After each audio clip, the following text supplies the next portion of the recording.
All right. Good afternoon, good evening, everyone. Can can anyone confirm that I'm audible enough?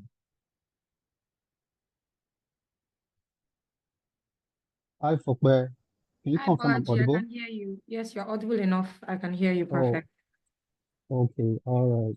Good afternoon, good evening to everyone, wherever you're joining us from. All right, and welcome to another 10 Analytics Masterclass. All right. So this is one of our numerous tech series. All right. And this session, we are going to be exposed to how we are going to build our first ETL pipeline using the Google Cloud platform. All right. So welcome to everyone once again. All right. And to start with, I want us to drop our name and then where we're joining the session from. Okay, in the chat box. Okay. This is going to be a very interactive session. All right. So go ahead and drop your name and then where you're joining us from.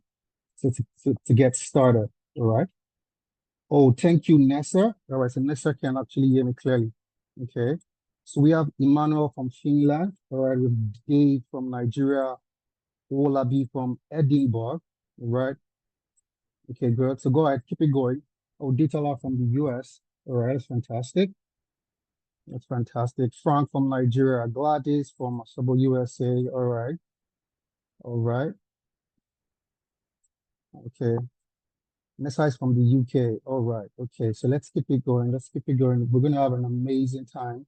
All right. This afternoon, this evening, from wherever you join us from. Andrew from Nigeria. All right. I can see you, Andrew. Okay. Okay. From Nigeria. All right. That's good. That's good. Okay. So let's try to keep this as interactive as possible. All right. And another thing is this, right? If this is your first time joining any of the tech series that we, host here at 10 Analytics, go ahead and drop a one in the chat. Okay, let me see the people who are joining us for the first time. If this is your first time joining any of our tech series, go ahead and drop a one in the chat. If this is your second time or third time, all right, if you're a regular customer, go ahead and drop a two. So let's see the newcomers right here, and let's see oh, okay, I can see some ones and some twos.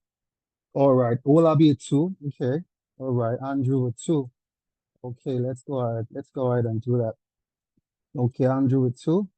Fantastic, fantastic. All right. So welcome to everyone once again. All right. So like I said earlier, all right, this is a master class session. All right. And this is one of our numerous tech series. And in this particular tech series, we're going to be focusing on how, all right, you get to build your first ETL pipeline using Google Cloud platform.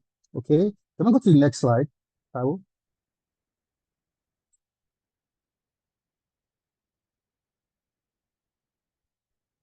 All right, yeah. So let's get the ball rolling. So about 10 Analytics. Okay, so who are we? All right, what do we stand for? What do we do? So 10 Analytics, so we're a leading tech firm, all right, focused on specialized training in technology skills and delivering comprehensive data consulting services. Okay. So we actually pride ourselves, all right, in helping the folks of the Black community transition into tech. Okay. And over the last, 4 years, we have helped over 2,800, close to 3,000 people transition from the classroom into their first job in tech across the UK, the US, Canada, Europe, and Africa. All right. And then the next slide, Taiwo, thank you. So this is to let us know that we are accredited by the American Council of Training and Development. So what that means is whatever certification that you are going to be getting from us, right, you can be sure that it is recognized worldwide. Next slide. All right, so just a quick one about me, all right? And so my name is Mobalaji Faluba, and I'm a data scientist and an ML ops engineer with half a decade experience in data analytics and AI engineering, okay? So I'm going to be upselling tonight, and some of my experiences span data science and ML ops, simplified UX USA, data analytics, modes consulting Canada, and AI engineers are Health Limited, Nigeria. So I've worked in the health sector, the financial services, and the ed tech sector. All right, next slide.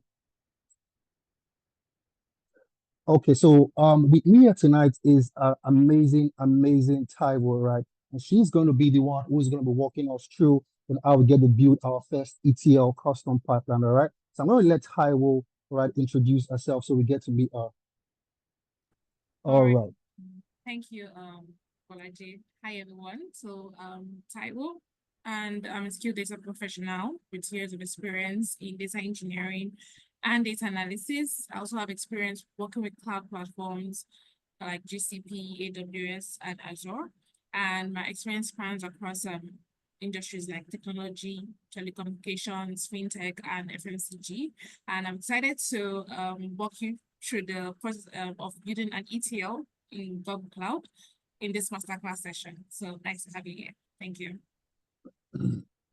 All right, Taiwo, that was fantastic. Thank you. So, well, again, like I said, we're looking to have a fantastic and amazing time, all right, this evening. All right. So it's going to be interactive as much as possible. You want to go ahead and, drop whatever questions that you have in the chat. And before we go ahead, right, so my colleague is going to be dropping an attendance form in the chat. Go ahead and fill the attendance form because that is how we get your contact so that we can actually help you send the recordings of the program, okay? And then you also get the slides, right, that are going to be used for the presentation, all right, this evening. So go ahead, make sure you fill that attendance form. It is very, very essential for you. So for us to be able to get across to you, and then also for you to get the slides and the recording of this session. I know we want to get the recording because there's going to be a lot of value that is going to be, passed across this evening, okay? Now, let's get the ball rolling. So what are we going to do today? What are on our menu list for today? First, all right, is we're going to go straight to getting those ETL pipeline set up. Okay, so Taiwo is going to come in first and it's going to walk us through how we get that ETL pipeline set up. And then we're going to go ahead to see how we can get started, all right, in tech. How can we transition into the tech space, okay? All right, and then we're going to go ahead and see some of our success stories, all right, because we have a lot of people, right, that were once in your shoes, okay, that actually that joined this program for the first time, and now they are professional, tech stars, okay? So if they can do it, you can also. So we're going to see some success stories, all right, and then finally, the icing on the cake for this evening, all right, is something very, very special. So we have a special discount, right, that we are running at 10analytics currently this month of March, right? And that's going to kickstart for the April cohort, right? And that is our amazing International Women's Day discount, okay? You want to stick around to the end to find out, what the discount entails and how you can participate, right, out of the discount, okay? So I think we're going to get started with Taiwo. Taiwo, are we ready for you? Yeah. What are the next slide? Okay, good then. All right. So thank you, Mobalaji. So getting started building our first pipeline, I hope I'm excited. So if you're excited, I want to see ones in the group chat. I want to see ones in the chat. If you want to build a pipeline today, you want to see me building a pipeline, ETL pipeline in GCP, I want to see ones in the chat box. Drop your ones. All right. Okay. Lainka. Okay. Shegon. I say it. Okay. Thank you. Nessa. All right. Okay. All right. So let's get started. I'm excited as you are. All right. Okay, so I'll just share my next slide. All right, so today we'll be focusing the case study. We'll be focusing on the case study and we'll be looking into the telecommunications industry, right? How we can build an ETL pipeline, GCP, focusing on telecommunications. So we're looking at Telecom, which is one of the largest telecommunications companies in Africa, and they provide millions of subscribers with mobile, voice, data, financial services, and they also generate lots of data. And this data is crucial for fraud detection, customer insights, and also business growth. All right. So currently, they have a problem. They have like problem statement that they're currently facing. So currently, they're relying on a manual process of extracting their data, transforming it, and reporting. And this can be really slow. So it involves slow processing. There's delayed transaction tracking or analysis. They can't get insights immediately. They can't get reports immediately. And it's just leading to data inconsistency also.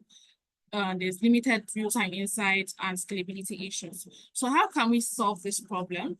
And this is where cloud comes in, GCP.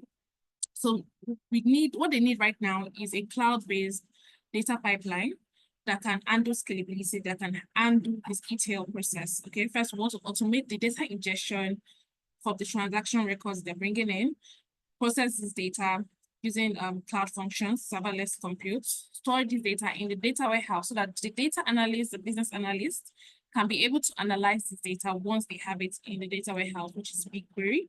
And then this would then improve their business decisions and allow for real-time reports and dashboards. Okay. So what is the aim of the project? One, centralized data storage, like use Google Cloud Storage as a centralized scalable solution for storing their raw data, and then automate the data ingestion process. As data is coming in, we want to be able to process this data and load it into the data warehouse, and then do some transformations and allow for real-time analytics. So this is what the data we're working with, this description of our telecom data. So this data is focusing on data transfer transaction. Okay, you know how you buy data, what kind of data plan you're buying. Are you buying 10 gig worth of data? The amount today you bought this data, and the channel in which you bought it. Did you use mobile app? Did you use the web? Did you use the SMS? So this is just data showing all that, and the channel which you bought this data, the transaction type, and the phone number, the receiver, the sender also. So this is the description of our data set we're working with today. And yes, this is tech stack we'll be working with. So working with cloud functions.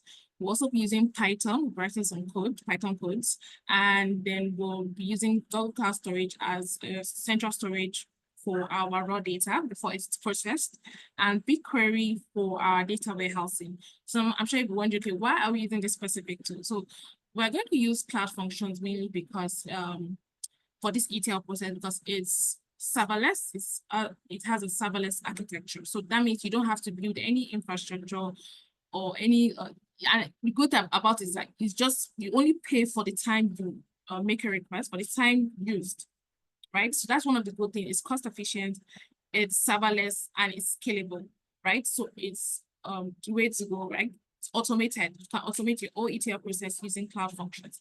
And we're using Python to write our code. So it supports Python. So you can write your code, your whole ETL code, and just put it in your cloud functions. And we are using cloud storage, like I said, for our raw data, and BigQuery, which is our wonderful big data warehouse. Okay.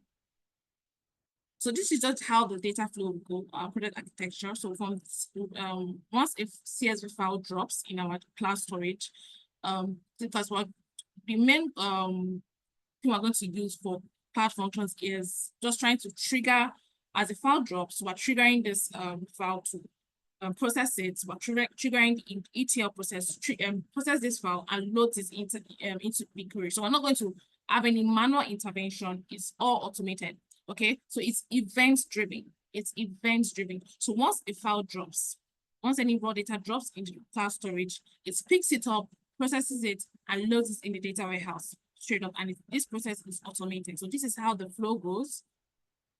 All right, and so let's get started. All right. So I'm just going to take you to, so this is the interface of our Google Cloud platform. All right, so this is just showing you, so first of all, I've already created a project. Whenever you want to start working in GCP, you want to create a project that you work with, so which I've already done.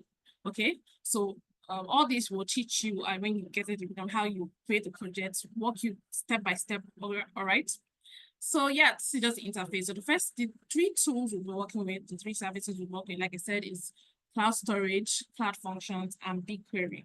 Right. So the first thing we want to go to is our cloud storage. All right. So I'm just going to open this. Okay.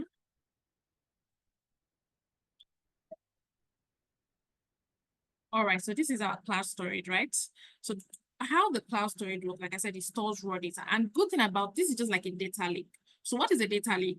A data lake is where you can store any kind of data, structured, unstructured, semi-structured, any type of data. You can store it as raw as it is. You can store it in this storage, in this cloud storage. All right. So I'm sure you're wondering what is unstructured, what is structured. Don't worry, we've got you. Once you get into the program, we teach you all this from ground level. All right. So just like I said, data lake stores any kind of data. All right. So, but to do that, you can see we don't have any buckets created here. So we need to create a bucket that will store our raw data. We need to create a bucket that will store our raw data. Right. So I'm going to create one.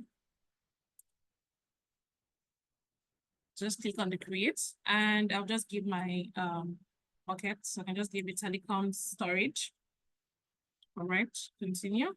So just leave it. This is just showing you, okay, how do you want your data stored? Do you want it stored in multiple regions or dual regions or in specific regions? So this is just allowing you to, for reliability, right? So let's say your data is stored across multiple regions. So if something happens maybe in one particular region, maybe there's a data loss, you don't lose your data completely because you have it stored across multiple regions, right? So that's the good thing about cloud storage also.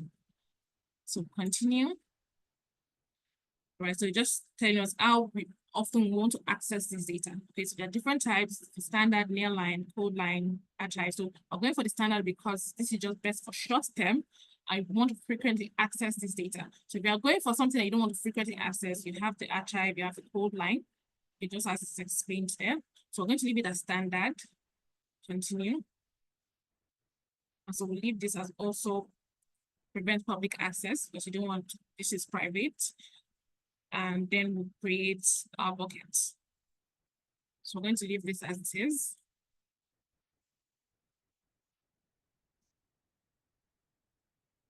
All right, so our bucket has been created. Our bucket has been created. So the next thing we want to do is we can create a folder. So this just allows for folder hierarchical storage. So you can create different folders, multiple folders in your buckets, right? So we're going to create the folder to store our raw data. So assuming we are, you can GCP, you can put any kind of pipelines. Like there are different ways you can build your pipelines on the cloud, right? So if we're not going this method, there are other methods, and don't worry.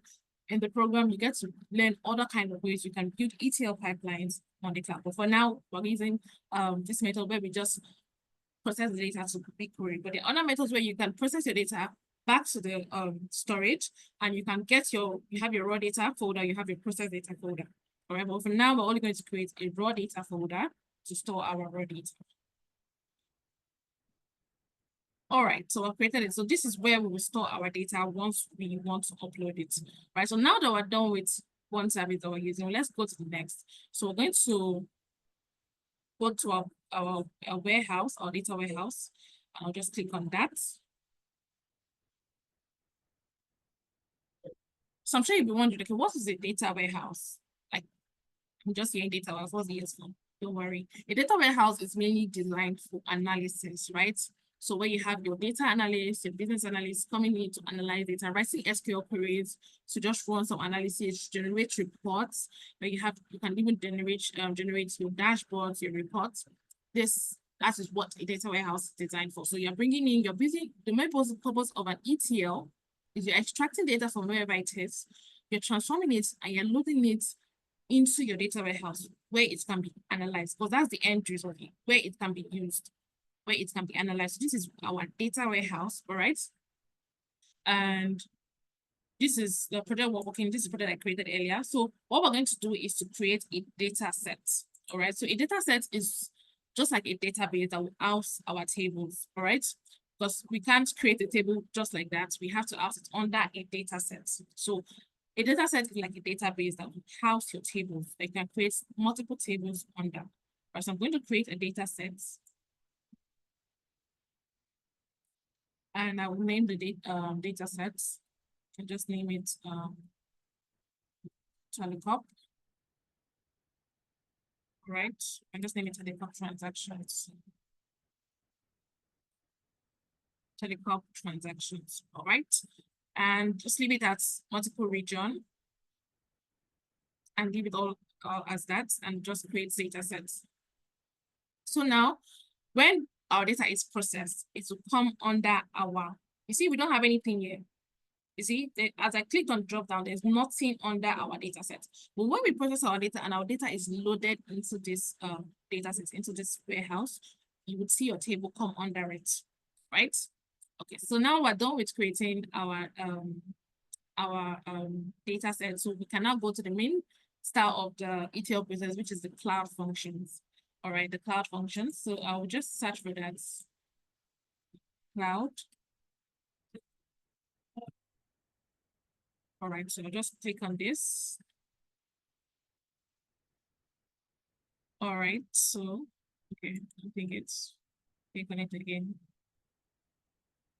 All right, so this is our cloud function. Like I said, this is a serverless service, all right, the serverless compute service. So you don't have to undo any underlying infrastructure, right? And it's the good thing about it, you just pay for the time you use it. You pay for the time you make a request, right? Only that time.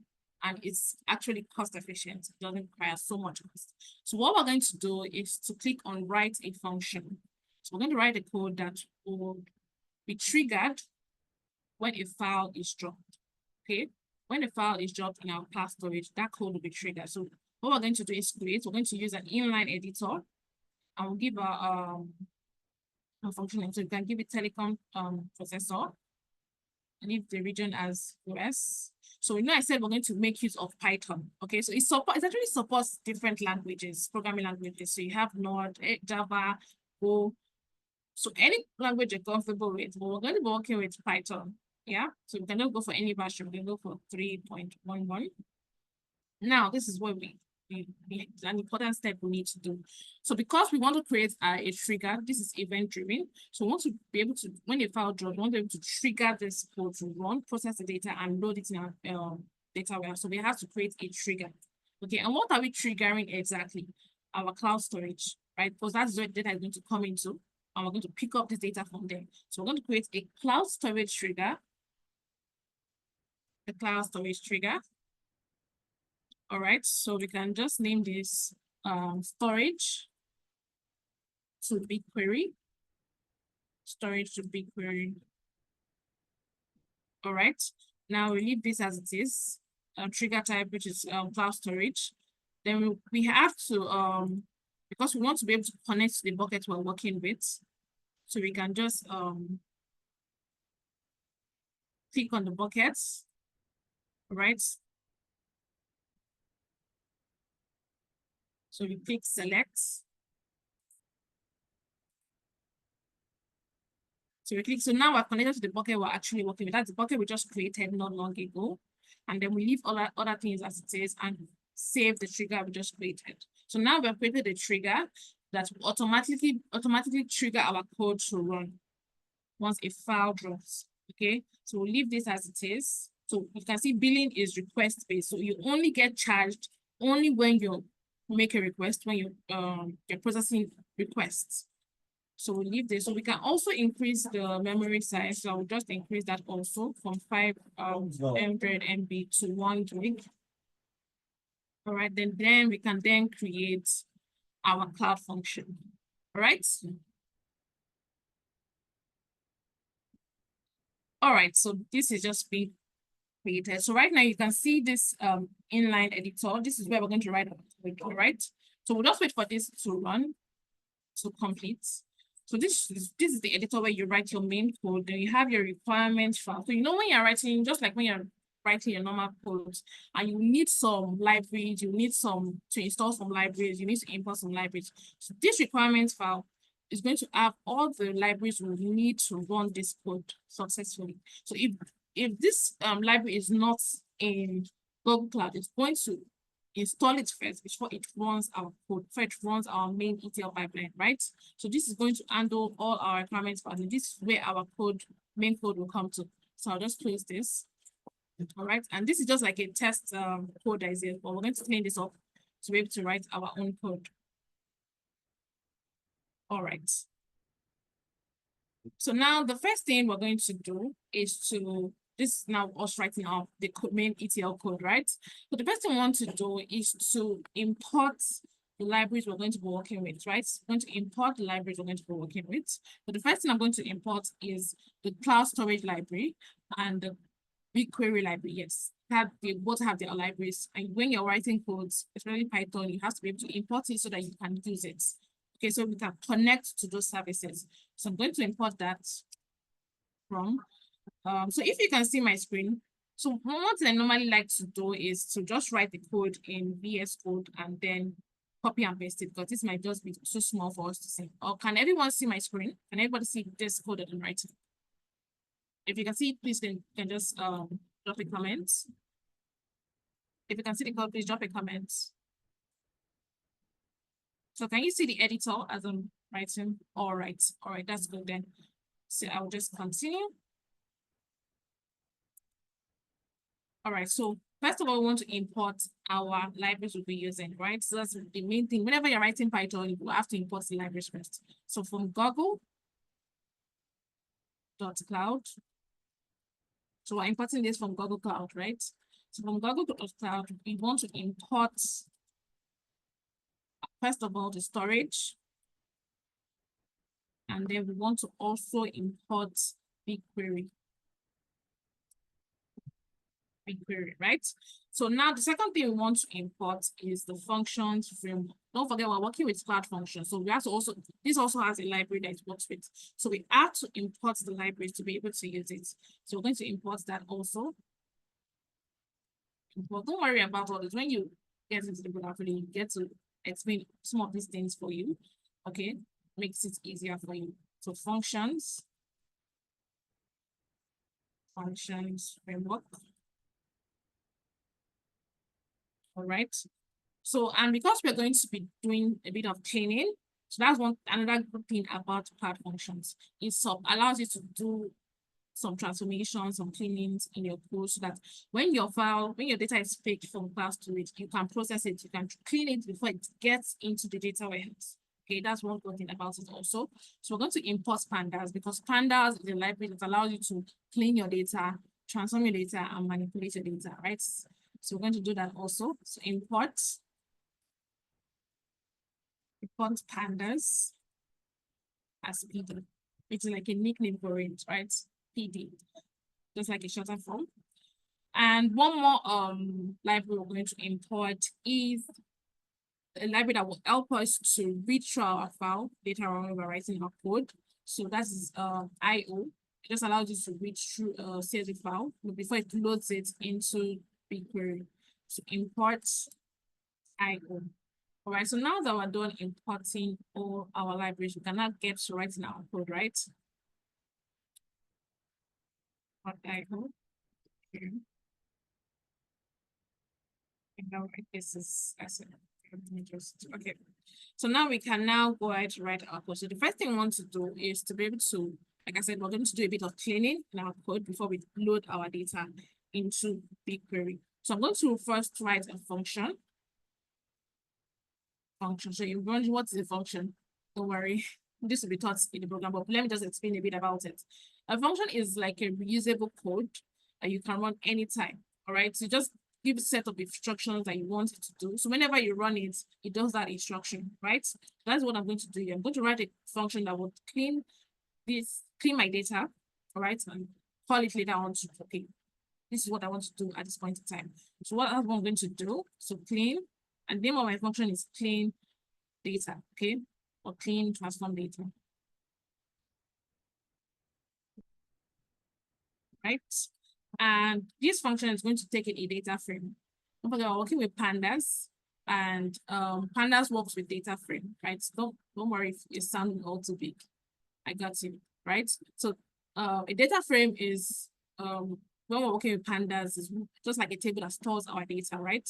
So this function is going to take in this table, this data frame, our data in this table, and clean, just like the instructions you are giving it, do whatever exactly you're instructed, right?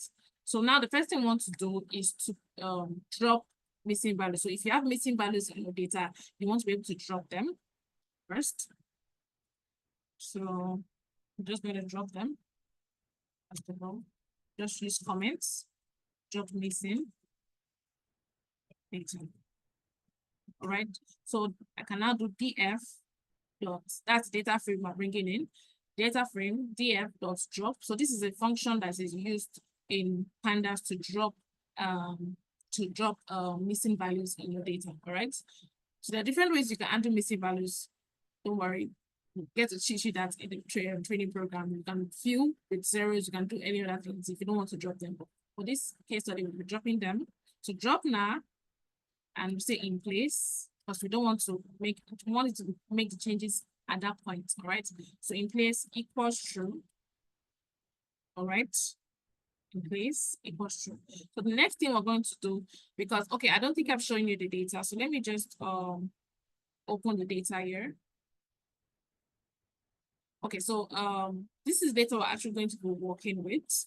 Okay, the telecom transaction data. So you see, if you have the transaction ID, the phone number, the sender phone number, the receiver phone number, the data plan that was bought, 2 gig, 4 gig, 1 gig, name it. Okay, then you have the product code, you have the amount, you have the transaction date that it happened, you have the status. So was this transaction successful? Was it failed? Then you have the response code and the channel through which this data was bought, SMS, USSD, mobile application. Then you have the transaction type. So was it a transfer, data transfer or what? Then you have the currency and the target system, all right? So now we want to just do some transformations to the column names, right? So there are some there's some column names that BigQuery supports. So now, for example, this amount NGN. If you're going to import this data like this into your data warehouse, into BigQuery, it's going to throw an error because BigQuery does not support space. It does not support space in column names, okay? And that's one thing you have to be able to undo. So we're going to remove this space. We're going to adjust all the column names. So any data that is coming in is adjusting the column names. We're removing any space, we're putting underscores, we're changing everything to lowercase, just so we can follow the naming conventions in BigQuery, all right? We're going to be able to transform all these column names. So that's what we're going to do next. Let me just all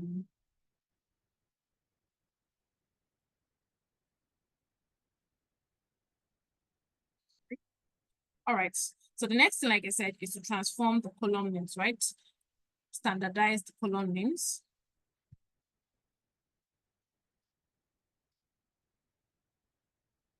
Okay, standardized column names. Okay, and how do we want to do that? So we're going to assign this to a new variable name that will store this clean column name. So we're going to name it cleaned columns. Cleaned columns. Okay, cleaned columns, which is equal to, okay, don't worry if it might seem a bit confusing or complex. Don't worry. In the training program, we're going to explain how we even came about this code, right? How we came about this code. But don't worry, I still got to here. I'm going to explain as I'm going. All right. So the first thing I want to do is to pick each column in our data. You know, we have several columns. So I want to pick each. And we're going to alias that as col, which is COL, col. All right. And the first transformation we want to do is to strip any space. To strip any space, right?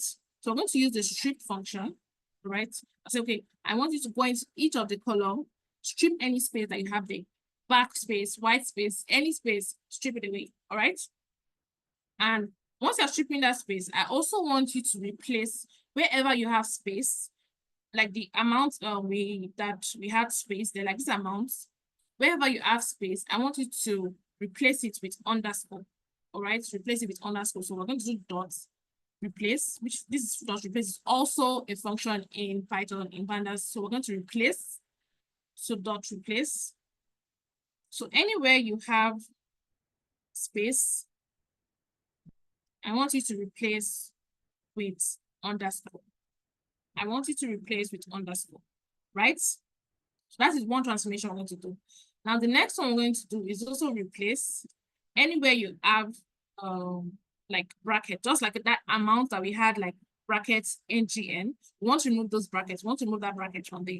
It's not compatible with BigQuery, right? So anywhere you have replace, so anywhere you have brackets, do the same thing. Anyway, you have brackets, what I want you to do, I want you to replace with nothing. Okay, so that will just be empty, right? So this is just for one bracket. So we'll do for the next one. Replace the other bracket also with nothing. Okay, replace the other bracket with nothing. So closing brackets, and I want you to replace with nothing. Don't worry if this seems complex. We're going to teach you all these functions and how you can handle it, right? So not to worry. So the next thing we're going to do after doing that, we want to, anywhere we have a dash in our column name, we want to also replace this with underscore, right? So I'm going to do replace again, dot replace. Dot replace. So anywhere you have dash, we'll put the dash there. Anywhere you see dash in the column names, I want you to go ahead and replace with underscore. Okay, I want you to go ahead and replace with underscore. Okay, so now after doing that, we can now, don't forget, we want to transform all the column names to lowercase. Okay, you know, when we checked our data, we have some in uppercase. I want everything to be in lowercase, all right? So that's easier for us to process and don't run into any errors, all right? So after doing this, we can now say, okay, everything, after replacing everything we want to replace, I want you to now convert everything to small letter, to lowercase letter, okay? And there's a function for that also. In Python, there's always a function for everything, almost everything, all right? So dot lower, you call on the dot lower function, which will convert everything to lowercase, everything to small letter. So after doing this, don't forget, we aliased our each column as col, which is COL. So now we will now refer back to that. Okay, so there's something called loops. So we're going to use that. So for each column, that's the nickname we gave it. For each column in our data set, we want you to perform these transformations to each of them. So for each col in our data frame columns, perform these transformations to each and every one of them. So don't worry if it seems complex. When you get into the program, we teach you Python basics from the start, how you can use for loops, okay, just like we used here, how you can work with each of these functions. We break it down step by step, all right? So now we are done with this process. So now we can now go ahead in our transformation process, all right? All right, so after doing this, I want to now, don't forget we assign this to a variable name. So I now want to assign it to the main column. So I'll say df.columns. So this df.columns is just, once you run it, it will list all your columns for you, right? All the columns you have in your data. So we want to assign back this variable that we assigned, the cleaned columns, equal to cleaned columns, right? So now I've assigned this transformation back to the main columns in our data, all right? And now, at the end of this, don't forget we're working with the function. At the end of this, what I want you to do, so when you have followed each of these instructions, I want you to return a clean and transformed data frame. I want you to return a clean and transformed table. So we're going to say, at the end of all this, return my data frame back to me. That's my clean data frame. Return my data frame back to me. All right. So now this is where we're going to stop our cleaning. All right. So we first dropped null values. Then we cleaned standardized column names just to meet up with BigQuery compatibility. All right. So we don't want it into any issues. So now we now get into so this return is closing our function. So now we now create another function. This is the main function we're going to use for our cloud function, right? And just as a decoration, we're going to put something called functions framework. That's the function framework we imported. So functions framework dot cloud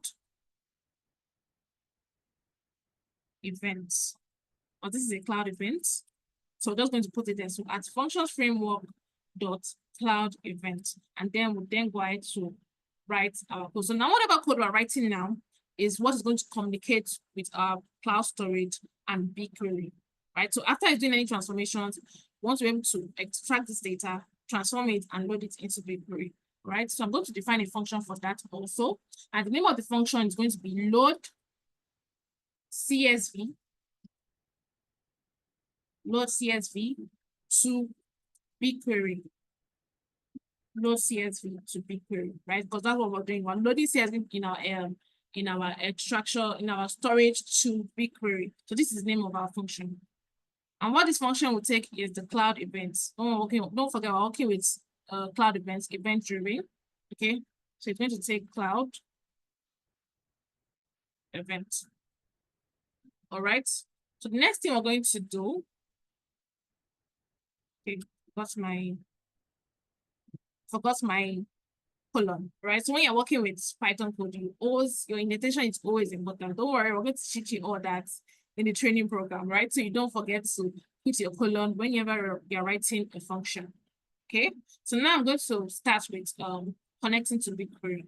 Right. So for everything you're doing, especially when you're working with databases, it always needs a connection. Any kind of storage space you're working with, and you're trying to write in Python, you always need to establish a connection to that storage space. So don't forget, we're working with two storage. We're working with cloud storage, we're working with data warehouse, which is also like a form of storage, but mainly built for analysis, right? So once we're able to establish a connection to those two services, first of all, we'll establish a connection to BigQuery, all right? And what we're going to do is assign this to a variable name called client, okay? And then we write BigQuery dot client. BigQuery dot client. So this is a function that you use whenever you want to establish a connection to BigQuery, all right? So BigQuery dot client. And then the next thing I want to do is also put my table ID. So now what is my table ID? I'm going to come to that. So table ID. So now my table ID is going to be a combination of my project's ID, my BigQuery dataset I created earlier, and the name of the table that is going to be created in BigQuery. Okay, so let's just go and check that out. So we'll come back to this. So we're going to open BigQuery again, because we want to get the table ID. We want to get the table ID. Okay. So this is the table ID right here. And the data set we created is this telecoms transaction. So what I'm going to do is copy the ID right there. Just click on the three dots, copy the ID. Okay, that is copied. And then I'll go back to tab and paste it. I'll paste it right there. So you see, I have the project ID, I have the dataset ID. So now the only thing I'm going to add now is the table name. So the table that is going to be created automatically in BigQuery, I'm going to put the table name there. So the table name is going to be transactions. Okay. So there you have your table ID, which will be needed because this is where we're going to actually load our data, right? So after doing this, the next thing we want to be able to do is define our schema, all right? So what data type is coming into BigQuery? Okay, what data type? Do we have integers? We have strings. We want to be able to define this before this table is created. Don't forget, as we're loading this data, this table is going to be created automatically. So we want to be able to specify and define the schema before it comes in so that we don't have errors in our data, in our loading process, all right? So what I'm going to do is to define the schema. Find schema, okay, to match BigQuery.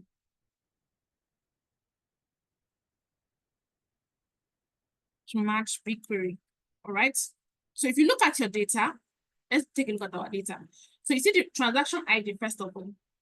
This is going to be string because we have a combination of alphabets and numbers. Don't worry, during the training program, we teach you the different types of data types we have. We have integers, we have floats, we have strings, we have booleans. Okay, this will be broken down into like the basics for you to learn. So this is, for example, this transaction ID is a string because it's a combination of letters and numbers, right? So we can't use this as an integer. But if also looking at the phone number, this is also a string because you can't obviously calculate a phone number. Okay. So when you're working with integers, you're looking at numbers, all numbers that can be calculated, used for analysis. Okay. So we also have floats. So floats are numbers that have decimal. Okay. Floats and numbers that have decimal. So let's just look. So I'll just pick the schema for each of these. So for example, we have string, string, string. We have string also. We have string. Then our amount is an integer. Don't forget, an amount is something we can calculate later on. Okay, we want to get the total amount that was gotten from these transactions. Okay, so and this is all number we're looking at. So an amount is integer. All right, so I'm going to be able to define all this now. Okay, so the first thing we're going to do is defining the schema. Schema equal to. So I'm just going to create that and start with the first one. So BigQuery dot schema field. BigQuery, so this is a function that allows you to define your schema for BigQuery. Okay, BigQuery schema field. Okay, and then we'll start with the first column, which is the transaction ID. So don't forget to already transform this to be in lowercase. So I'm going to use lowercase for everything. So transaction ID. Okay, so this is supposed to be in quotes also. Usually when you're working with strings, you want to put it in quote. Don't worry, we tell you when I want to put quotes in the training program, so not to worry, but I still got you here, right? So you use quotes when you're working with strings. Most of the codes you write in Python, there's some specific times you have to use quotes so you don't run into errors. All right. So we use that quote for transaction ID, comma. Now we can now define the data type. So what data type do we have? We have string, right? Because the combination of letters and numbers. So string, I'm going to put it there. String, okay? So we'll do this for the next column also. So you know what I'm going to do? I'll just copy this so that I don't have to write everything in full again, just to save time. So copy and paste. So for the second column, let's check. We have this sender MSISND, right? Just copy this and paste it here. Okay, but change it to lowercase because I'm working with lowercase, don't forget. So I'm going to change all this to lowercase also. Still uppercase. MSISDN. Change this also to S, okay? MSISDN. Okay, just show that correct. All right. So to do it for next, also for the next column. So I'm going to copy this just to save time. Copy, paste, and do this also for the receiver. Don't forget we have the receiver, we have the sender. So do this for the receiver. Okay, receiver. Move to the next column. So what's the next column we have? We have data plan and product code. Data plan, product code. Okay. Data plan. So all these are still strings, right? So do the same thing for the product code. But just what I'm trying to do here is to define the schema, okay? What is the data type that is coming into this table, okay? What is the data type that's coming into this table? So product code. So what is the next column we have? Let's check. We have amount. Okay, we have amount, we have transaction dates. Okay, so one thing I want to state here is, you see how we have like a number of columns, right? So imagine you have you're working with large data and you don't even know the number of columns you're working with. You know, this step is like, it's still a manual process. So BigQuery, there's a way you can do this, that it will detect this columns automatically. But the reason why I'm going this step is because, you know, I've done some transformations, right? I've done some transformations to the column names. So I want to do this to be able to define the schema also. Okay, so it aligns with what we've done. But normally you can go the route of detecting this automatically. So it can detect the data type automatically as before it loads the data. All right, so that's the issue. Especially when you're working with large data, you don't know how many columns you're working with. All right, so let's do this for the next one, working with amounts.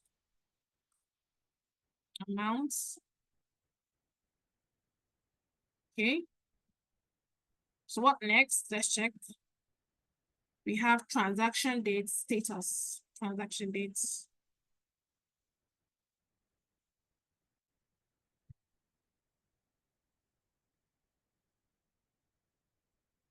Transaction dates. Okay, we're supposed to use integer for our amounts. Sorry, I skipped that. So yeah, so we're going to change the data type for that, which should be integer. Integer. Also for our transaction dates, if you look at the transaction date, you can see a date and you can see time. What this data type is called is a timestamp. It's a timestamp, right? If you just add only dates, you use dates. Don't worry, I'm going to teach you all this in the training program, all right? Well, I still got you. All right. So we're going to break this down, explain the different data types we have for each, you know, from beginner level up to advanced. Okay. So we have integer and we have timestamp data type. Timestamp. Timestamp. All right. So the next we're going to be looking at is, what's the next column? We're looking at status and response code. Status and response code.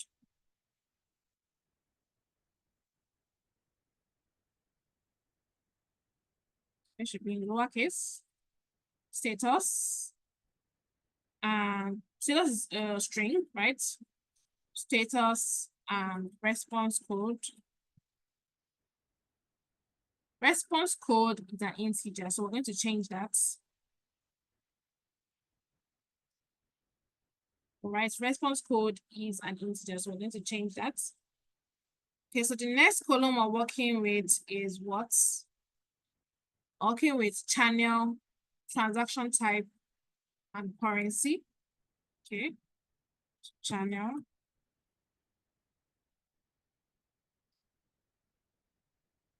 Channel, right? Which is a string. Transaction type. And which is also a string. And what's the last one? Okay, not the last one, but we're looking at currency and target system. That's this last two. And both of them are strings, right? Both of them are strings. Right? So we're looking at the currency and target system. Currency, which is also a string. And finally, the target system. Right? So there you have it. So we can close this up. So now we have defined our schema for our data coming into our data warehouse. So what's the next thing we want to do? Okay, so after doing all this, don't forget I said we have to establish a connection and do some configuration. So if you are still here, if you're still following, let me just know that we're here. Hello. Hello. Okay. Oh, I'm just seeing your comments now. Somebody said it's nice to understand. Don't worry, don't worry. Okay, response code is also an integer. Okay. Did I put a string? Let me check. Yeah, it's an integer I put here. Thank you for that. So let me just go through some of your comments. Okay.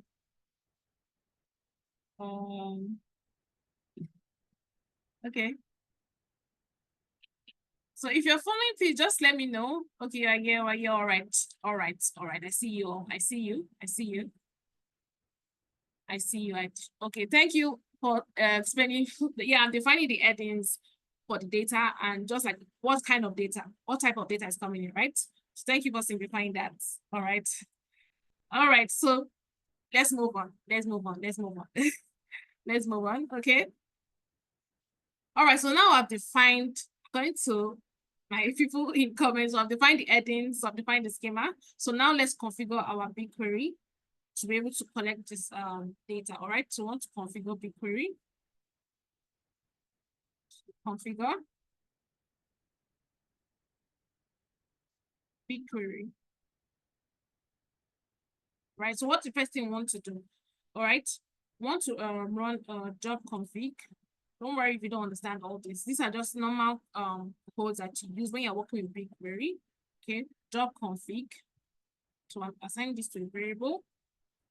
equal to, we're going to say BigQuery dot load, because don't forget we're loading data, dot load job config, load job config. All right. So what we're going to do is just to do some settings. Okay, how I want my data to come. I know I've already defined schema. So I want to say, okay, I want you to use the schema as a loading data. And what I want you to do is append the data. So as the data is coming in, you're appending it. What does append mean? So instead of having to rewrite the old table, overwrite everything that is there, it just append, it adds to the table. Any data that comes in, it adds to it. It adds to it. Okay, that's the meaning of append. That's the meaning of append. So what the first thing I'm going to do, okay, I've defined my schema. So I'm going to say schema equal to schema. Okay, schema equal to schema. And the next thing I'm going to do is, okay, where is this data coming from? What, okay, not where the data is coming from. What kind of data is coming? What format? Is it CSV? Yes, it's a CSV file. So we're going to also specify that for BigQuery to know. Okay, the data format is a CSV format, right? So source format will be equal to BigQuery dot source.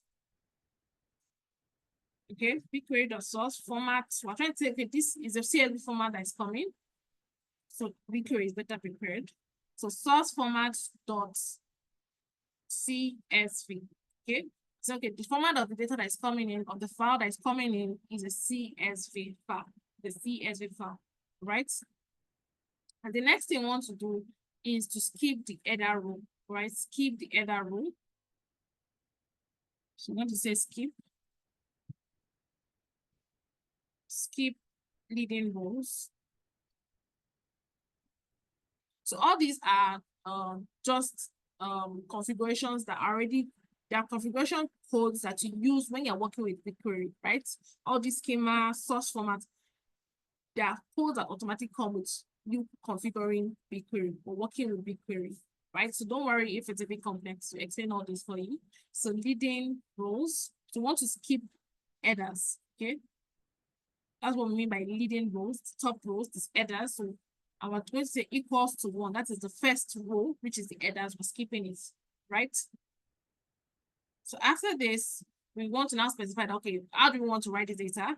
We want to append, we want to add to the table continuously. As data comes in, add to the table. As data comes in, you add to the table. All right. So write is position is equal to write append. Write append. Okay, write append. So there you have it. So now we're done with BigQuery configuration. Now, don't forget, we're working with another service, which is cloud storage. So we have to configure that also. So we're done with BigQuery configuration. We're going to move to cloud storage configuration. So if you don't do all this, you won't be able to connect to all the services. Don't forget, we are working with the Python code. And this code is going to be run when a file drops. It's going to be triggered to run.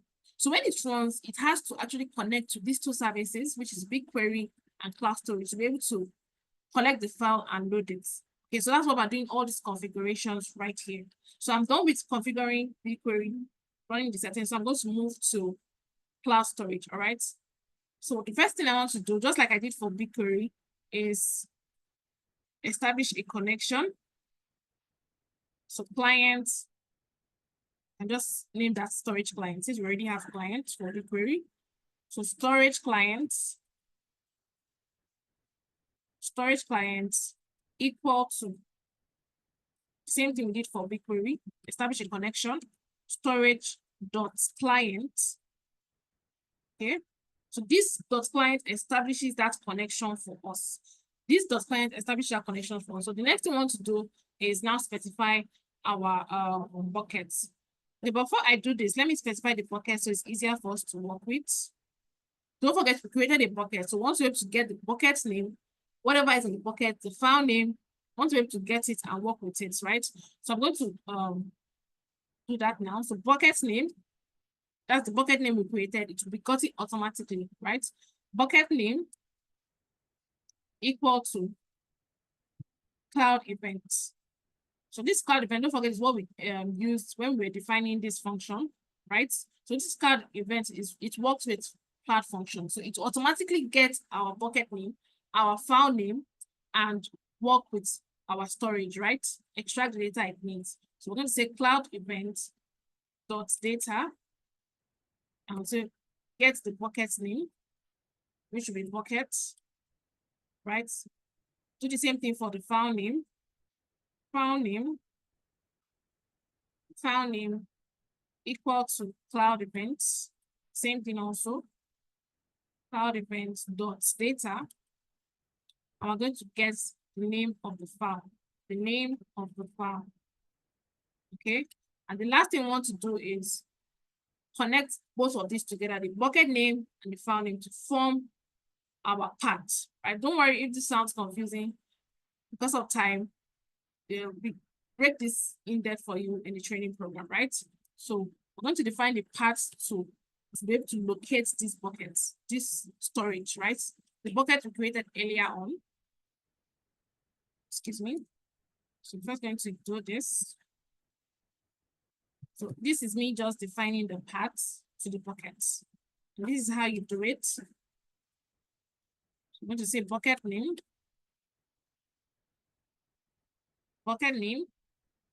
and also the file name. So what I'm doing is combining the bucket name and the file name together to form that path.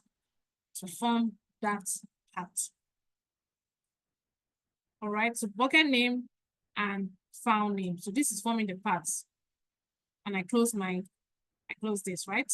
So this is the formatting method. GS is just only for storage.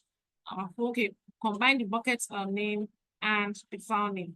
Okay, so now we can now go ahead to establish our Google Cloud Storage connection and configure it, right?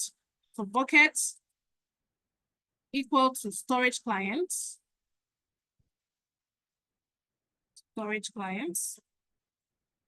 Dot buckets, right? This is going to take in the bucket's name. Don't worry if this sounds all confusing. I get you. Don't worry. It's just the configuration process, right? Configuration process. We're done with the main code. We're just trying to set up the configuration to be able to get this data, right?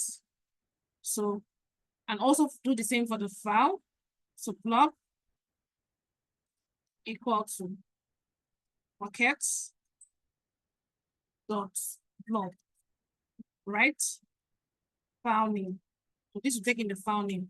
All right. So now we are done with all the configuration we need to do for BigQuery and cloud storage, right? So we can now proceed downloading our, let me close this. So the next thing we want to do is, don't forget this data is going to be uploaded to cloud storage. So what we want to happen is that once this file drops, we're going to download it. It's just like you downloading your data manually, but you're not downloading manually. You're downloading it programmatically, like with your code, right? But there's a code for that. There's a code to download your file, right? So I'm going to write that code. So contents, I'm assigning this to a variable name. So blob dot download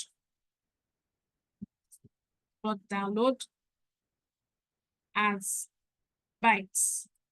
Okay, download as bytes. So what this will do is to download our file from the cloud storage. And after downloading it, it's going to read it into a pandas data frame, right? So I'm going to say df. So this pandas data frame is what we're going to actually work with in this cleaning function. All right, don't worry if it sounds confusing. All this will be explained for you in the programming, in the training program, right? So for the purpose of time, I'm just trying to show you how it's done. Okay, so we're going to read this pd dot read CSV. Okay, we're trying to read this file after downloading it. And don't forget we imported one IO when we're coming in this IO. Now we're going to make use of it. So what this IO does is it reads your file. Okay, it reads this file that you downloaded, this content. Okay, so I'm going to say IO dot bytes. Don't forget you downloaded this file as bytes. So that we're saying IO dot bytes Okay. I want to be able to read through this content. Comma.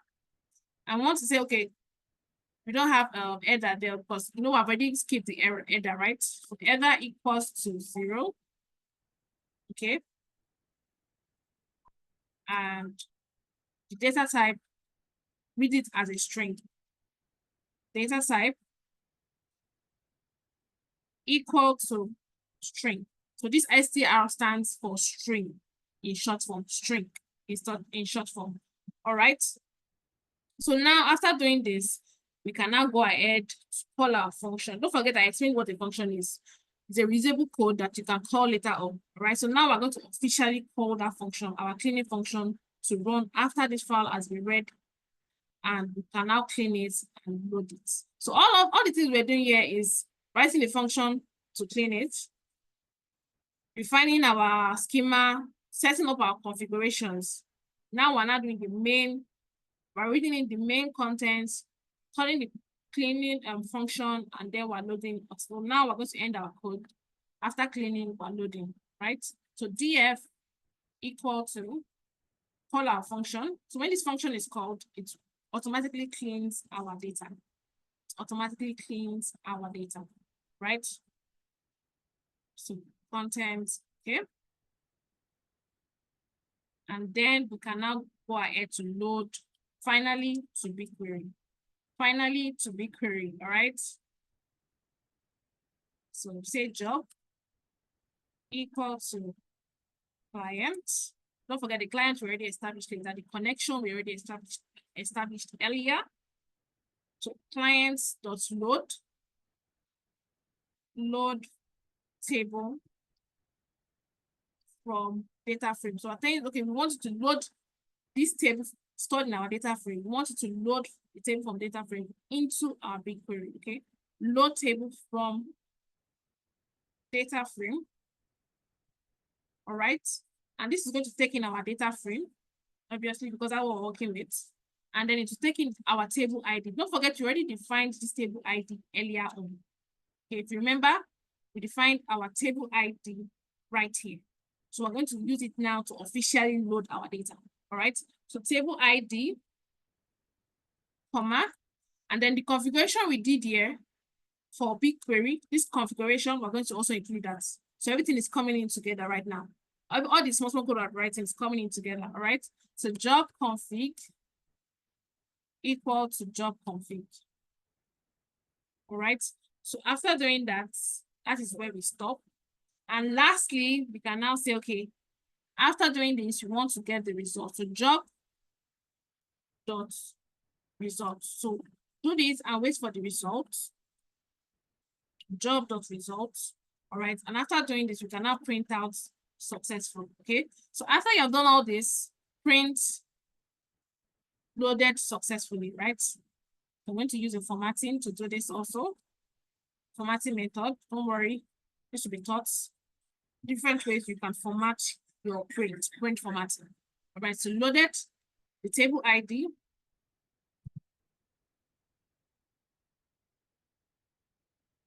Table ID successfully from our URI. That's our class storage. URI. All right. Now just close this with the string. And there you have it. We are done with our code. We are done with our code. So let's just go through it. So what I started with was to import the libraries we're working with. Write a function to drop any null values, standardize our column names, and then go into the function that will process our data with cloud functions, right?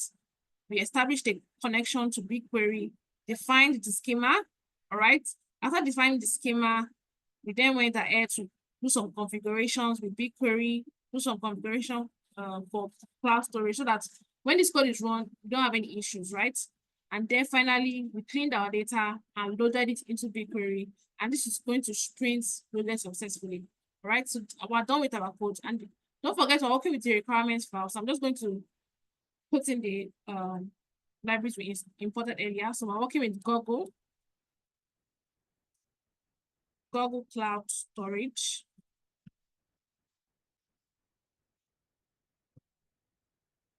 I'm also working with Google Cloud BigQuery. Google Cloud BigQuery. And the last thing we're working with is pandas. Don't forget we imported pandas, so that has to be installed also. So yes, we are done. So now we can now officially run our cloud functions. But there's one important thing I want you to know. So you see where you have function entry point right here. This is very important, especially when you're working with cloud functions. So this is just specifically what entry point do you want us to start processing your data. And that is going to be this entry point we decorated our functions framework here. So we're going to call, take this name, the name of the function, copy it and paste it here. So that is the entry point for processing our data. That is the entry point. I've specified it there already. So I'm just going to go through my code one more time, just to know that everything is correct. Okay. Load job config. Okay. Right. Okay. Just to make sure everything is correct. Right. All right. All right. So now let's run our data. Let's run our data. So I'm going to save this, save and redeploy. So I'm just going to save that. Okay. So we're just going to wait for this to like set up. And once this set up, we can now upload our data to our cloud storage and see how it works. So don't forget, when we check our BigQuery, we have nothing under telecom transactions, right? We have nothing under telecom transactions. So let's see how our ETL process works. So I'll just open up the storage. Let me open this in a new tab. Okay. I'm going to open this in a new tab. So go to the buckets we created. So this is the bucket we created, right? Telecom storage. So this is the raw. We don't have any data there currently. So let's check.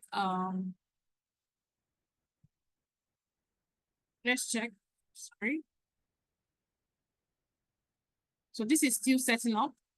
And so while that is setting up, let me just save the comments from the comment section. Okay. Okay, so somebody asked if it's going to be the same AWS and Azure. You know, these are different cloud platforms, so they have their own ways. Although their cloud functions still in these cloud platforms, but they have their own ways of writing it, right? So it can be similar, but they have their different ways of writing it. Okay, someone said, am I doing all this on my head? Well, no, we're already prepared for things, but all this cannot be in your head, actually. All this code cannot be in your head. You can't store everything right inside your head. Okay, but don't worry, I got you. I'm going to teach you how to be able to know some of these main functions. There's some functions that you have to know. Like, even if you don't know it, you know that, okay, this is what is used for. Okay, and this is when it's going to be used at a specific point in time. Okay, so I say just like magic in my site. Okay. Okay. So, okay, yes, this thing is completed. So let's just quickly see what we're doing. And the steps going to be followed in sequence we shared. Yes. So that's what we're going to do now. So let's run now. This thing is so now everything is completed. So now we can now upload our file. So this is just the logs. So when you're working as data engineer, you have to be checking your logs. It's very important for you to check log, what is going on. Okay. So this is just showing you what is going on with your function. But of course, I've not done anything. We'll just leave it at this. Okay. So let me just upload. Okay, upload files, and pick up the data.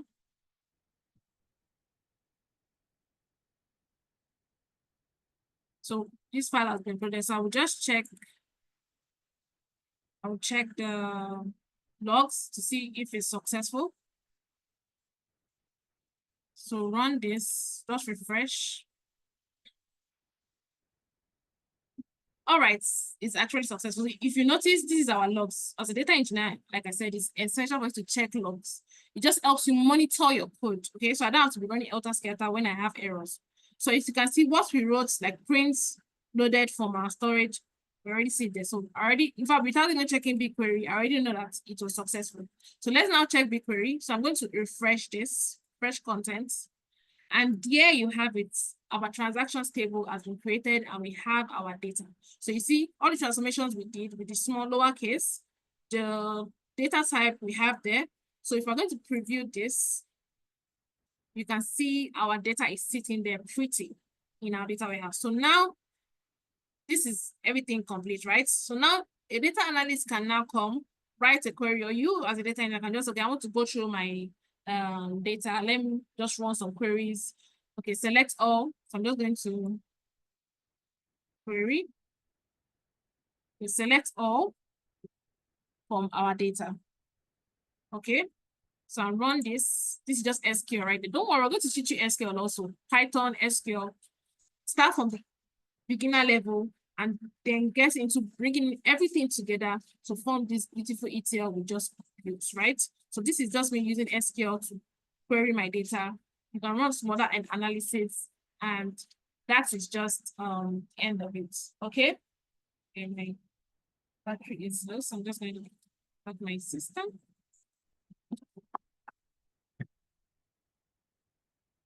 All right. So yeah, that is the end of our pipeline.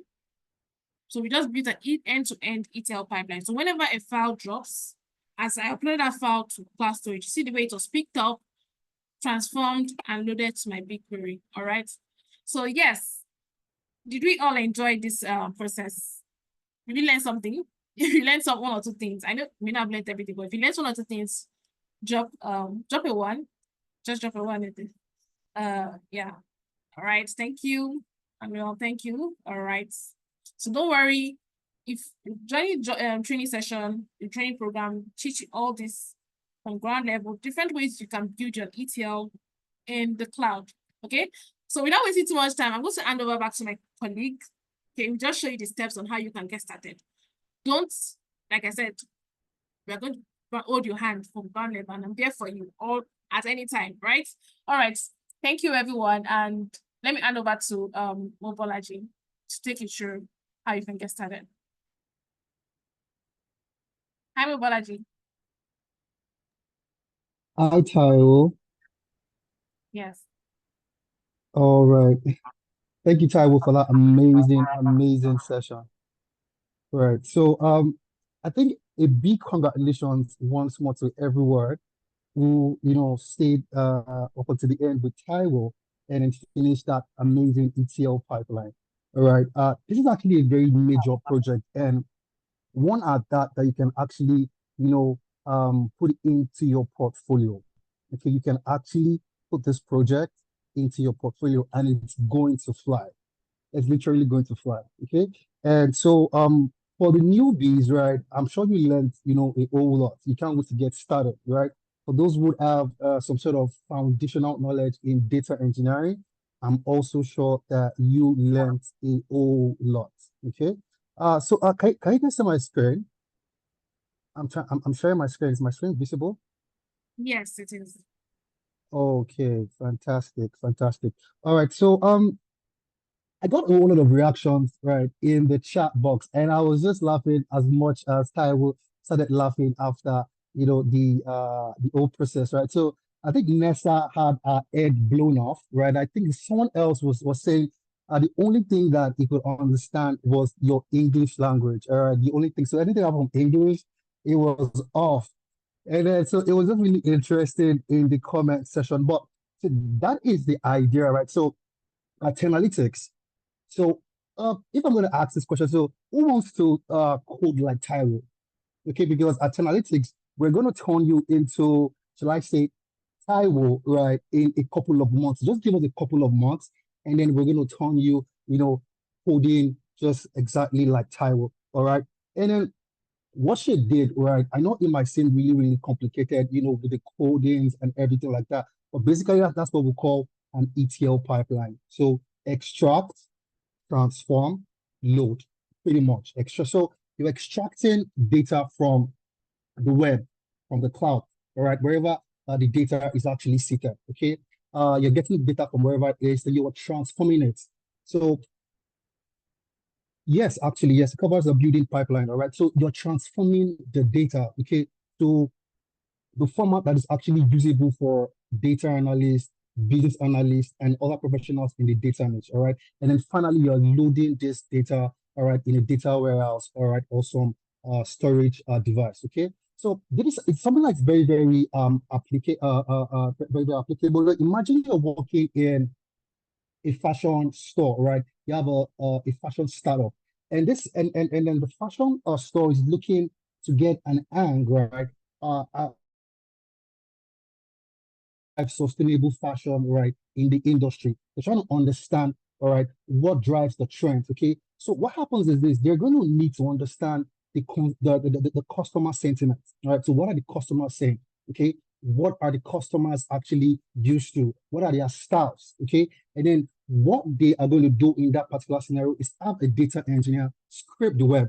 Okay. You can go ahead and scrape a social media platform. You can go ahead and scrape a whole lot, all right, of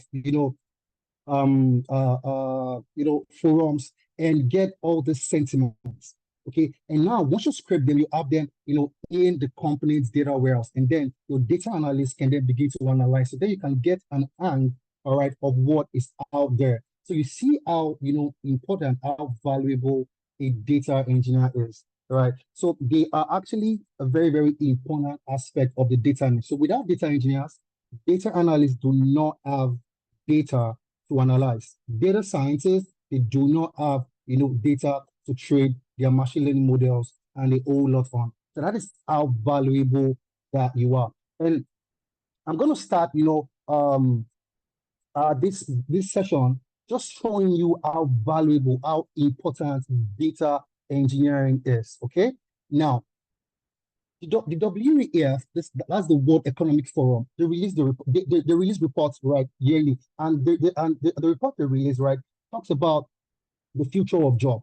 Okay, they are releasing reports on the jobs that are going to be, climbing, that are going to be, increasing in demand, and they are releasing jobs, reports on jobs that are going to be declining.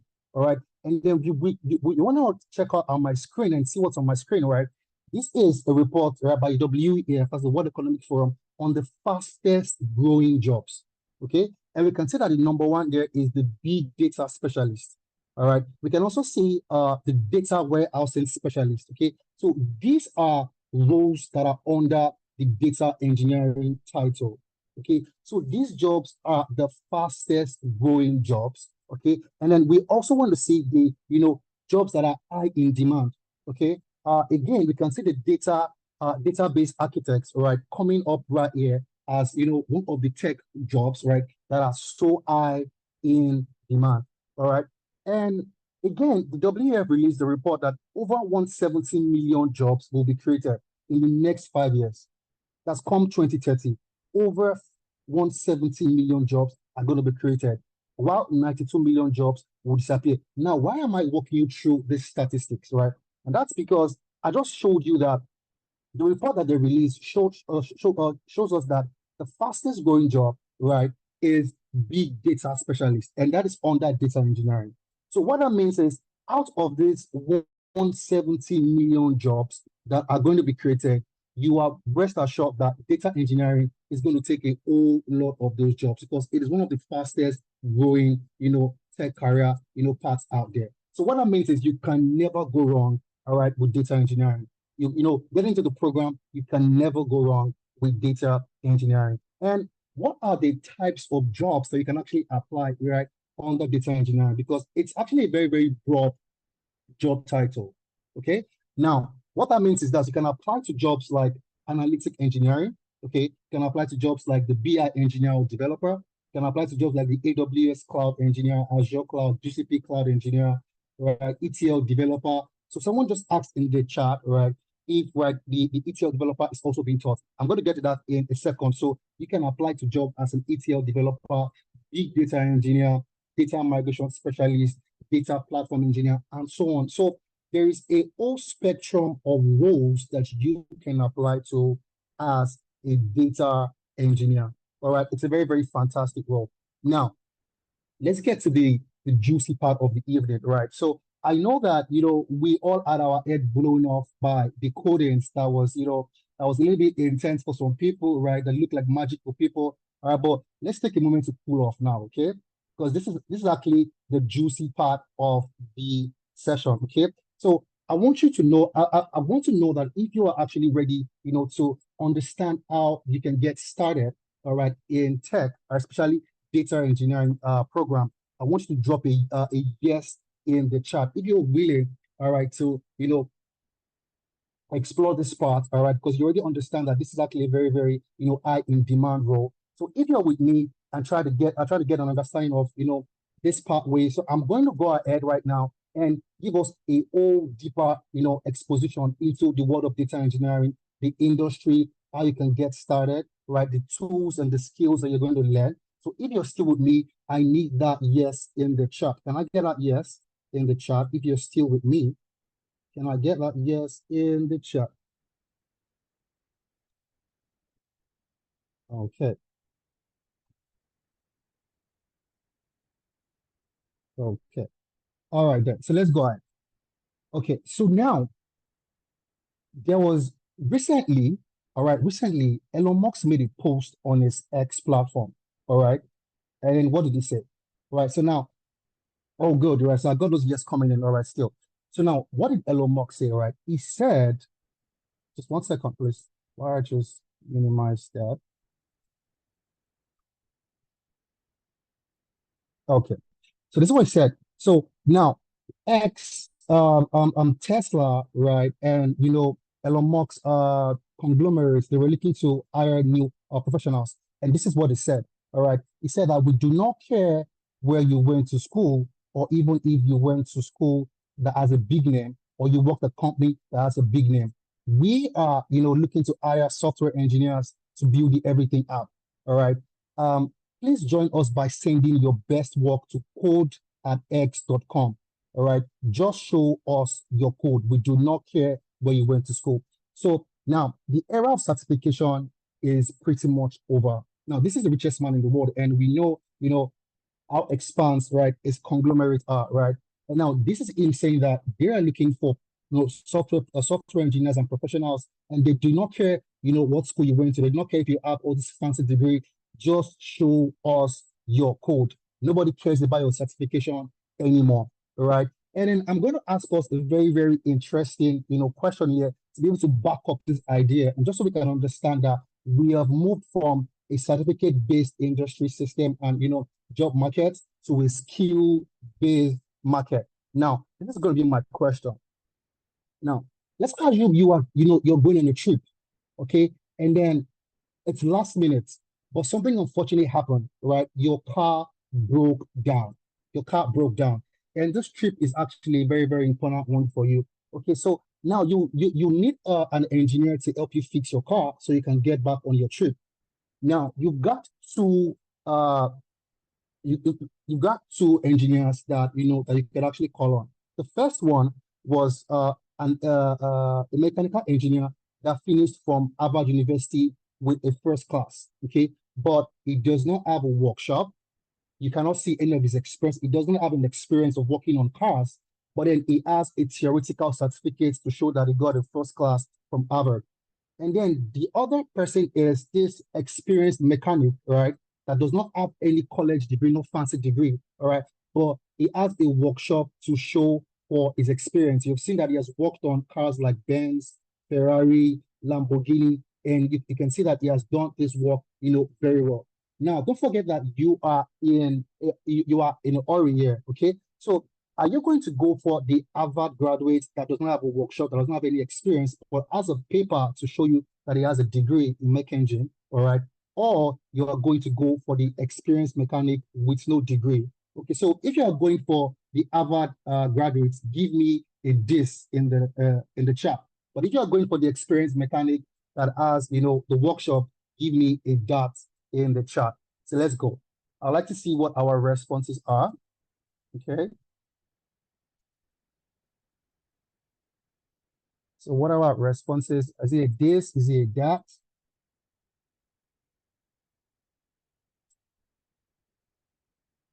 So, okay, I'm getting a dot. Okay. All right. So let's keep it coming. All right. So if you are in a fix and then you are going to give your car to, the Harvard engineer, all right, who does not have a workshop, or the experienced guy who has a workshop. Okay. So I'm getting another dot, right? So that just makes sense. That is very, very logical because then, okay, you want to give your car to somebody who has some sort of experience.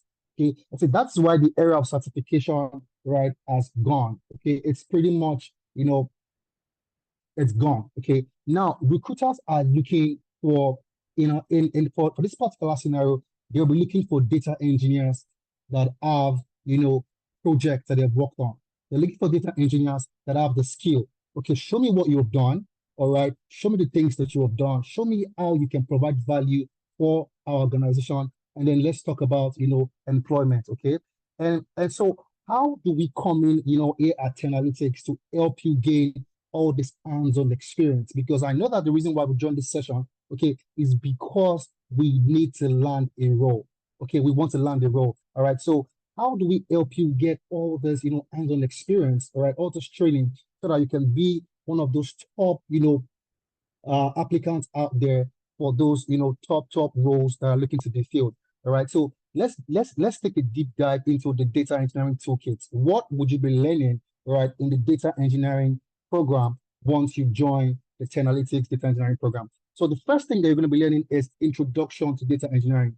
Okay. Now, another reason why, what Taiwo was doing earlier looked like a lot of magic is because a lot of us that are joining, I saw that at the beginning, we got a lot of ones, right, that was showing that, we're newbies here. It's like the first time that we're joining the session, right? That's because we do not have, some level of introduction to data engineering. Okay, so we are going to be walking you, from the very beginning, introduction to data engineering.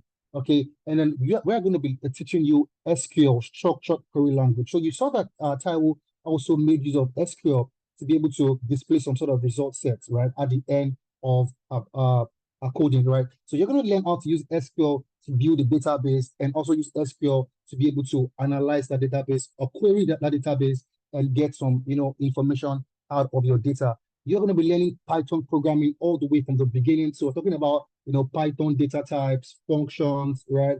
How to use Pythons to build, to clean your data and build all these functions that you need to be able to, scrape the data off the web. You're going to be learning Python libraries like Beautiful Soup and a whole lot of them. You're going to be learning Linux operating system. Okay, you're going to be learning how to build custom ETL pipelines. So now, can you see where we picked it from? So now, everybody that came on this program that has zero, zero background, right?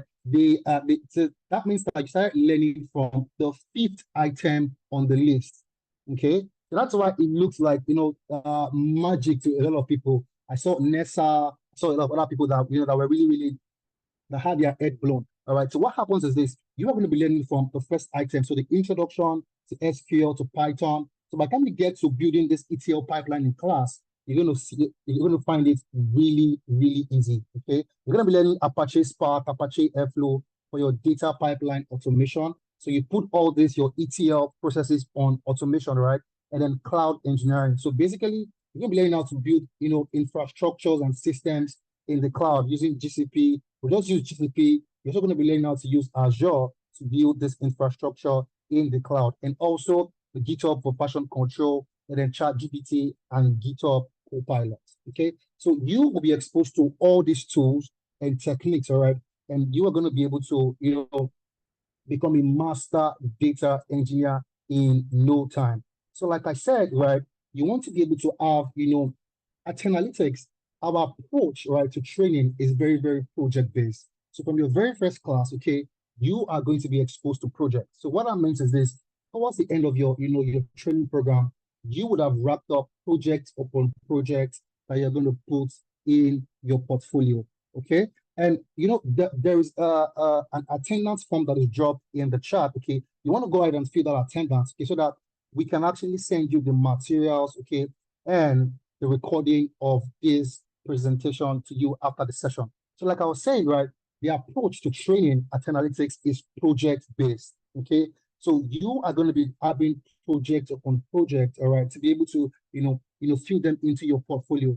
So like I said, you get face to face with a recruiter, an hiring manager. Okay, now they are not so concerned about what certificates that you have. What can you do? What have you done? So now imagine being able to walk your recruiter or your hiring manager, show a couple of projects, right, that you have done. Like the one that was done, earlier, like I said, that was a very, very fantastic project that makes it to any portfolio at that. That project, right, you can present that project in front of any hiring manager, and they're going to know that, okay, you know your stuff when it comes to GCP, okay? So you are going to be exposed to a lot of projects. So hands-on, right, and project upon projects. You're going to be having so many of this, and to be able to put in your portfolio at the end of your training with us, okay? And at Analytics, now you're going to have the luxury of being able to put on your CV or your resume and your LinkedIn that you consulted with Analytics or you consulted with Amdari. Okay, so this is because our students, when they come in and then register for our programs, all right, we do not advise them. We tell them bluntly that do not put on your CV that I I I learned data engineering with Analytics, all right, or on your LinkedIn that okay, I trained right for data analytics or for data engineering rather with Analytics. What you should put is I consulted, all right, with Analytics. I consulted with Amdari. So Amdari is a partner company that once you are done with us, in the classroom, you get to, get some level of internship experience with this partner company.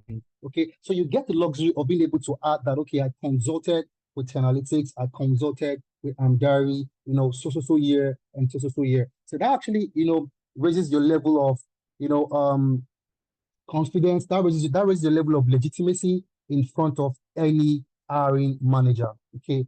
Now, so now you have registered for a program here at Analytics, right? So how do we help you land that role? And I know that the reason why we're here is because we're trying to get a skill to land a role. We're trying to get the data engineering skill to land a role. Now, how do we help you get this role? At Analytics, we have a job formula that we call the T plus E equals job offer. And what is that? The T stands for the technical skills, right? And the E stands for the employability skill. Okay. So another thing I like to tell people is this. You pick up a skill, for instance, you pick up a data engineering skill. What you have just done is you just joined, all right, the group, all right, and the population of people that are data engineers in the job market. Okay. What that means is there is 1,001 data engineers out there. Now, once you pick up the technical skills, what is going to set you apart in the job market? What's going to give you the edge? How are you going to have the advantage over a bunch of other data engineers looking to get the same job that you want to get? Now, that is where we come in at Analytics with the employability skill. Okay, we give you the technical skill and also we make you very employable. How do we do this? Number one is we help you with your CV review and revamp. Okay, so we teach you how to be able to tailor your CV to every particular role that you are going to be applying for.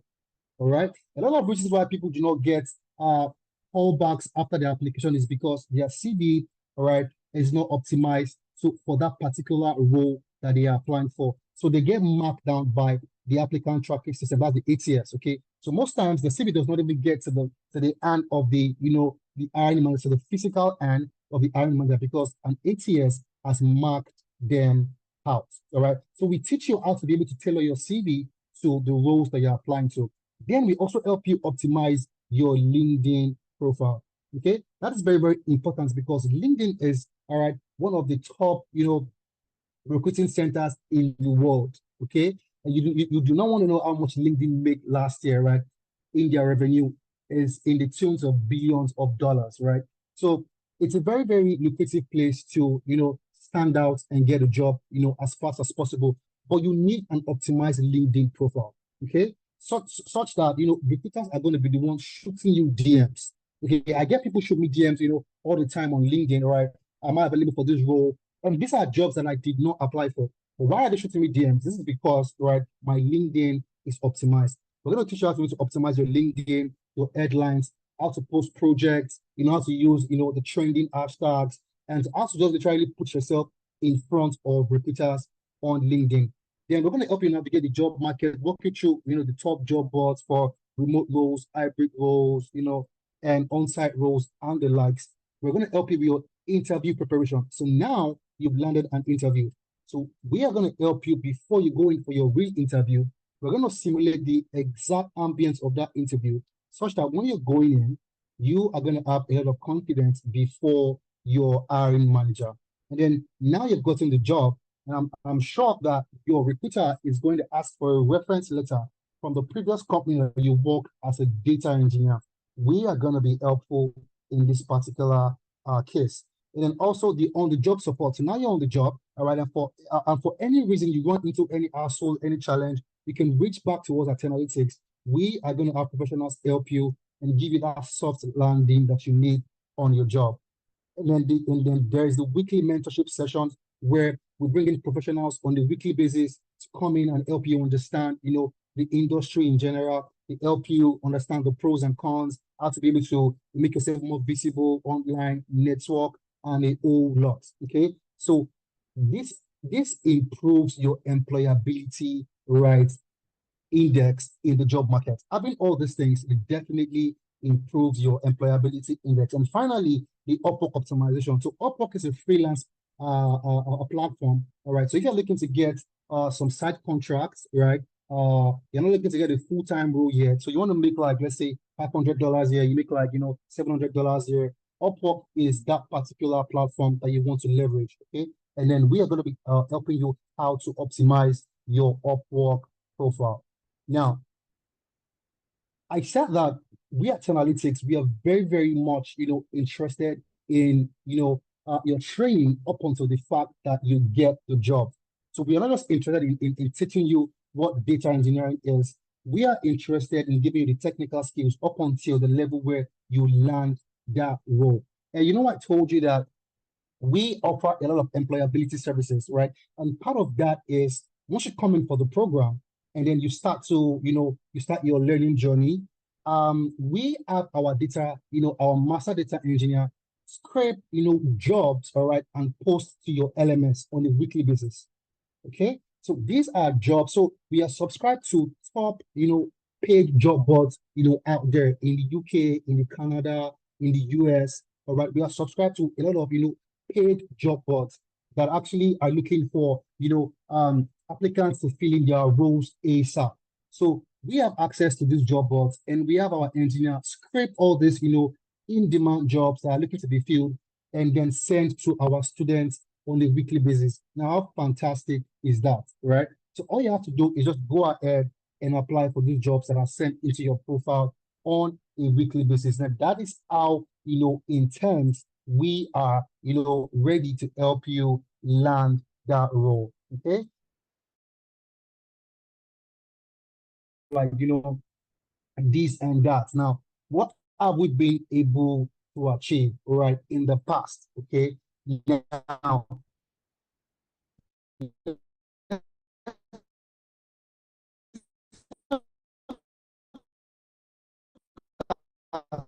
some of our success stories. Now, this is Adrian, a full-time job with Jaguar after training with us, right? Alpha analytics engineer. We also provided him reference for the 2 roles. Now, these are some of our previous students, okay, that actually landed amazing roles after they finished, training with us, okay? These slides are going to be made available to us, so we can go ahead and click, on this, listen to Idris here, and then you get to understand, you get to listen to, a story with Analytics, how we landed the role.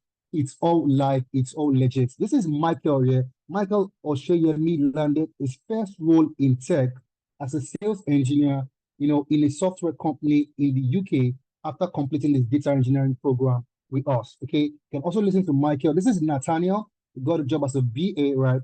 Joined data engineering in July and completed his training program, in 2023. So these are some of our, alumni, right, that finished with us and then they landed the data engineering role. Okay, so this could also be you. If they did it, right, you can do as well. Now, I know someone's going to be asking me that, okay, now, now what should I do next? What are my next steps, right? Now, your next step is going to be for you to join our community course. It's going to start, the 5th of April.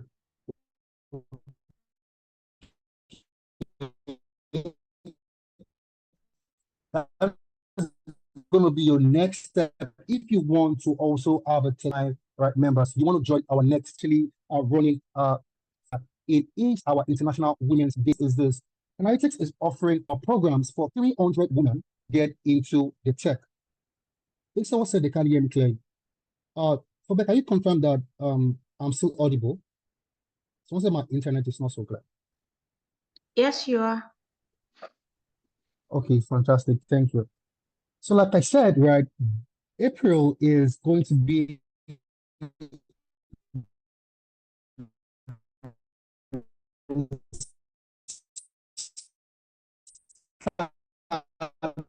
of our International Women's Day discounted, right, sponsoring 300 women, all right?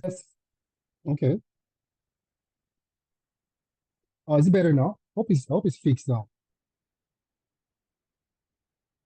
Okay, so just let me know if the glitch there's a glitch again, and I'm going to switch up my device here. So like I said, right, we are offering scholarships to 300 women, the first 300 women to register, right, and the first 50 men to register, okay? Now, what is this discounted price? Now, for our programs here at Analytics, for all our programs, right, our full amount, right, pricing is $900 for 8 months. Now, the way our program is structured is this, right? It's an 8 months plan. You're going to be in class, all right, for the in-class training for 6 months, and then you are going to get an internship experience for 2 months. So like I said earlier, we partner with another company, all right, to give you an internship experience once you are done training in class with us. So it's an 8 months program, all right, that goes for $900. But for the International Women's Day discount, right, you are going to be getting a whooping 50% off. So you're paying just $450, right, for the entire 8 months. Isn't that amazing? Okay, all right. So it gets better, all right. You can actually split your payments, all right, and do an installment, all right, over a 3 month installment period. So what that means is this: the scholarship applies to 12 months. So it's basically for the 8 months plan, all right? The scholarship is for the 8 months plan. And so what happens is this: you can split your payments in 3 installments where you're paying just $150 per month for 3 months.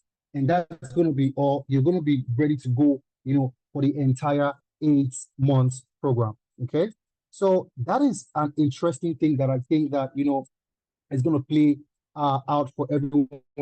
I mean, getting a 50% knockoff of the original price, right? That's just amazing. That's amazing. And it is for the first 300, women to register, for the first 50 women to register for the program. Okay. So I'm going to go ahead and, just check the chat and see some of the questions that are coming up in the chats. Okay. Does the training cover building pipelines with Azure? Yes, it does. So you're going to learn Azure, right, in the program. You're going to learn Azure.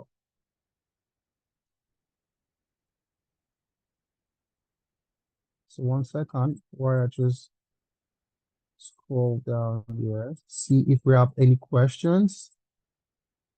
Okay. All right. Someone's trying to ask me a question.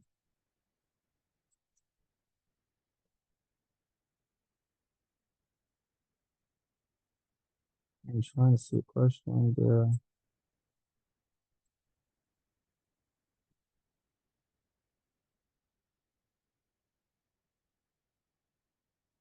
Okay, so thanks for I have heard the opportunity to attend such meeting when it comes to delivery. That was not promised, is done alternatives.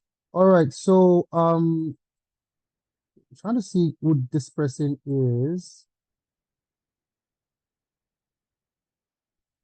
Eugene. All right, Eugene. So you said that you've had presentations like this, and then when it comes to delivery, right, they do not deliver. And so that was why I was walking you through, right, some of our testimonials. Okay, some of our testimonials. So we had a lot of people that we have trained. So again, you want to go ahead and fill in that, attendance form. We are going to be sending you this slide, and then you can go ahead. So this is some of our, testimonials on YouTube, right? You can go ahead and listen to these guys, right? They're going to walk you through their experience with analytics. It's an amazing experience. Okay, so we deliver on the technical training, we deliver on the employability skills. Okay, we deliver on the technical training, we deliver on the employability skills. We have a whole lot of testimonial to show to show you that, this is real. This is, so how much does this cost in pounds? Someone is asking how much this costs in pounds. So let me go ahead and walk you through how much this costs in pounds.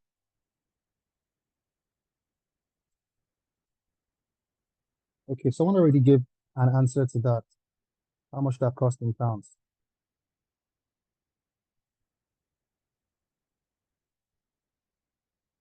So you're gonna get a link to our enrollments page, and then you're gonna go ahead and lock in your spot. So like it was said in the chat, guess so it's a 370 pounds, right, for the program. If you're looking for the amount in pounds, it's 370 pounds.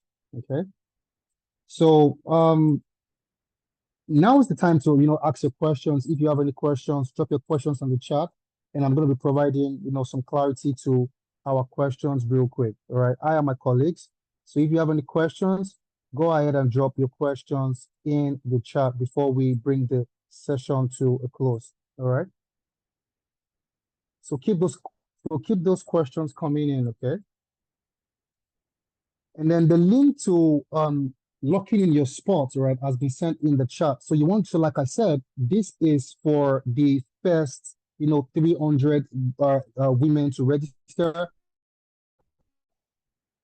and the first, 50 men to register. So click on the so once you click on that link, you are going to be brought to this page, right? So just scroll a little bit down, and then click on secure your IWD discounted slots. Okay, click on this particular icon there, secure your IWD discounted slot. Okay, and it's going to bring the pricing in your local currency. That's what's going to give you. So 1 second while my screen loads.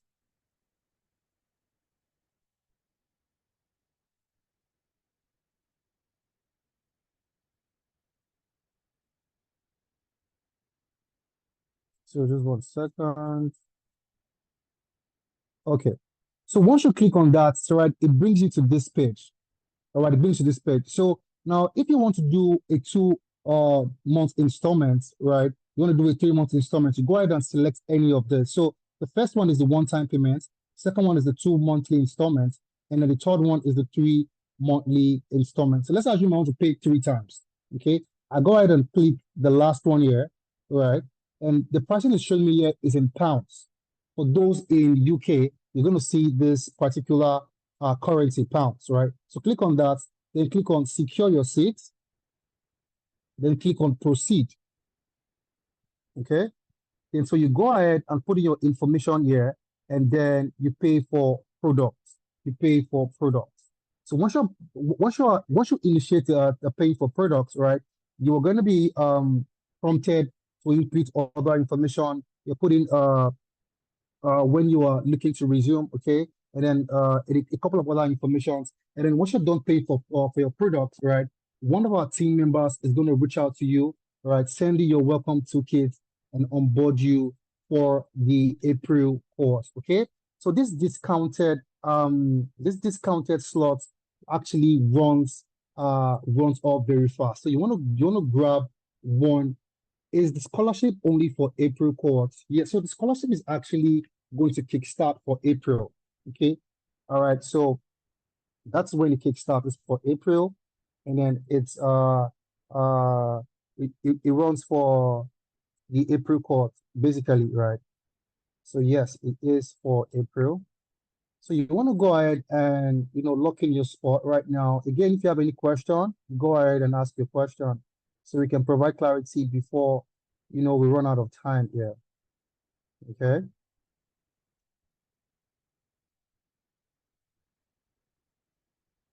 What day and time is the training? Okay, so now the way the training is structured is right. Your classes are going to be on Saturdays, right?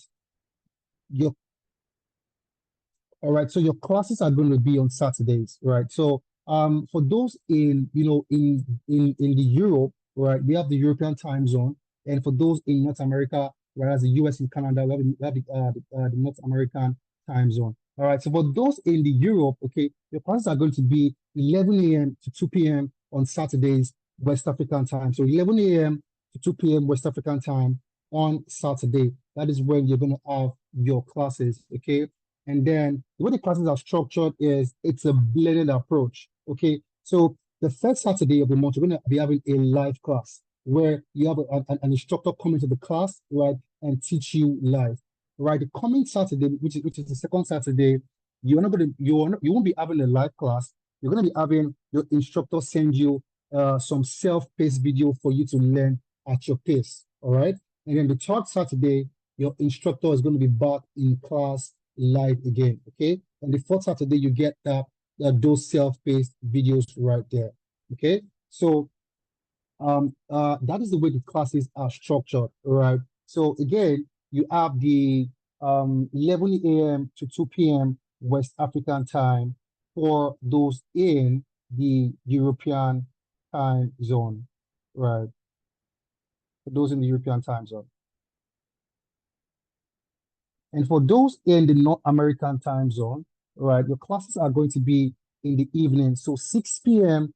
to 9 p.m. West African time. All right, that is the time that works best for those that are in Canada, the US. So 6 p.m. To 9 p.m. West African time on Saturdays for your classes. That's going to be like around 10 a.m. Mountain time. All right, and then for those in UK, Nigeria, those in Europe, you are going to be having 11 a.m. to 2 p.m. West African time on Saturdays. And then during the week, you have your mentorship session. So on Wednesdays, you're going to have a drop-in session where your instructor comes back in class and tries to get an update, as to how you're faring, if you're actually, having any issues with your training. All right. And then Thursdays and Fridays are your mentorship sessions. So where we have professionals come in and then walk you through your CV review, all right, the LinkedIn optimization, and all those employability sessions that I told us earlier. Those are going to happen Thursdays and Fridays. Okay. So any other question?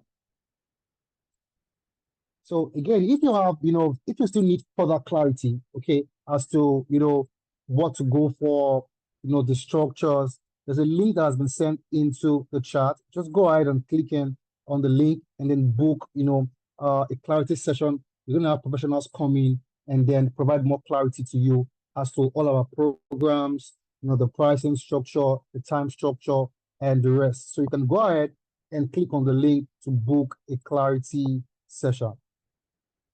Okay.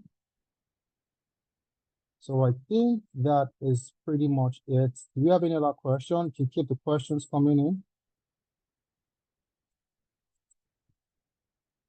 Or you can keep the questions coming in before we round off,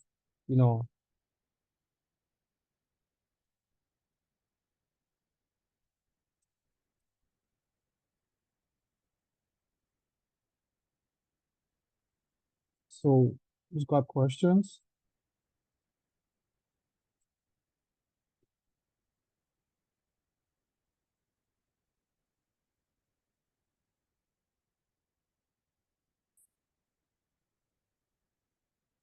So go ahead and make sure that you fill in the attendance form, and then if you need further clarity, go ahead and click the link to book a clarity session. Okay. All right then. So I think it's past 10 and we have come to the end of, today's tech series, right? It was a pleasure, right, handling this session. All right. I hope we have, gained one or two things. I hope we have, gotten value. All right. So you want to make sure that you go ahead and secure, your discounted slot as fast as you can, and then so that you can actually get into the program. And then we have you become that master data engineer, as fast as possible. All right. So I'm going to be looking forward to seeing us come April court, right? I'm going to look forward to seeing us come April court, right, in the classes, right, and then have us get started becoming that master coder like Taiwo and doing all those amazing things in data engineering and whatever path that we look to join. All right. So thank you for joining the session tonight, and bye for now.